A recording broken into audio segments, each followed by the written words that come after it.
It's always interesting when someone who's part of the entertainment industry steps out of that echo chamber and says the very same thing that normal people have been saying for years. So when Emily Blunt said exactly that about Hollywood, that she is tired of the strong female lead, this trope, this stereotype that continues getting forced on audiences, even though they're clearly sick and tired of it, a lot of people listened to her. Some were very supportive, others were furious that Emily Blunt would dare call this out, but she did call it out. Emily Blunt is bored of the strong female lead. It's the worst thing ever. Actress Emily Blunt sent the hardcore feminists into a tailspin on Tuesday when she admitted to being bored with the much ballyhooed strong female lead. Blunt issued her frank remarks about the woke character descriptor during an interview with The Telegraph, calling it the worst thing ever.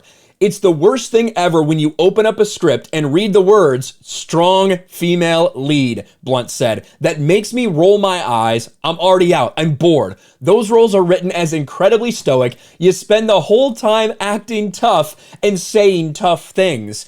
And even though that's just a couple sentence description of effectively what the strong female lead is now, it's pretty true, isn't it? Now, we went through a period of time in the 70s, 80s, 90s, 2000s. You had tons of strong female characters that they didn't have to try to take men down a peg. They didn't have to try to tell you how much better they are than the legacy characters. But unfortunately, nowadays, basically over the past decade, that has been the case. Look at Marvel, look at Star Wars, look at something like Lord of the Rings. And these are just some of the examples that you can see in recent memory. Brie Larson as Captain Marvel, a strong female lead, a hero, the hero's journey. We saw that push. Of course, Rey Skywalker, the Mary Sue of Mary Sues, who has to do everything better than anyone else, including Han Solo, including Luke Skywalker, because she's just that good. And it wasn't that long ago, just a few weeks ago, months ago, Galadriel in Rings of Power. They took a character in Galadriel who is so incredible, so beloved,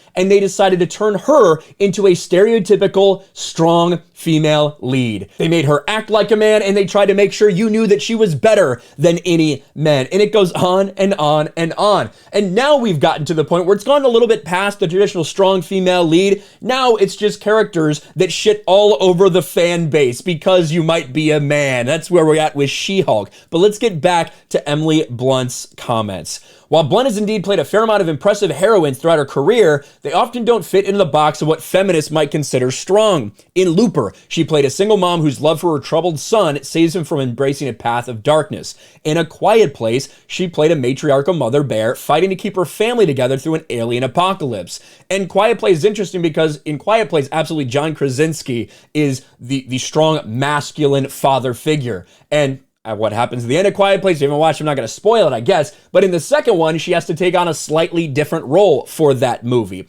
Her latest character in the Western revenge series, The English, in which she plays a frontier woman avenging her son's death, reportedly follows similar tropes. She's innocent without being naive, and that makes her a force to be reckoned with. I love a character with a secret, and I love Cornelia's buoyancy, her hopefulness, her guileless. Blunt is hardly the first actress to call out this condescending trope, which ultimately reduces female characters to a one-note attitude rather than a flesh and blood individual. And that is part of the problem. I mean, another character in Star Wars, Jyn Erso. I know a lot of y'all out there fucking praise Rogue One for some reason, even though it's an extremely mid-movie. But Jyn Erso and her stoic, strong female lead, it's just, once again, we've seen a lot of those types of characters from Star Wars. And even though she wasn't technically the lead, what about Reva in the Obi-Wan Kenobi series? It seems time after time after time, whether they're introduced in the Marvel Cinematic Universe, whether they're introduced in Star Wars, or a variety of other series. Look at Doctor Who, when Doctor Who decided they were going to make the Doctor a girl for the first time.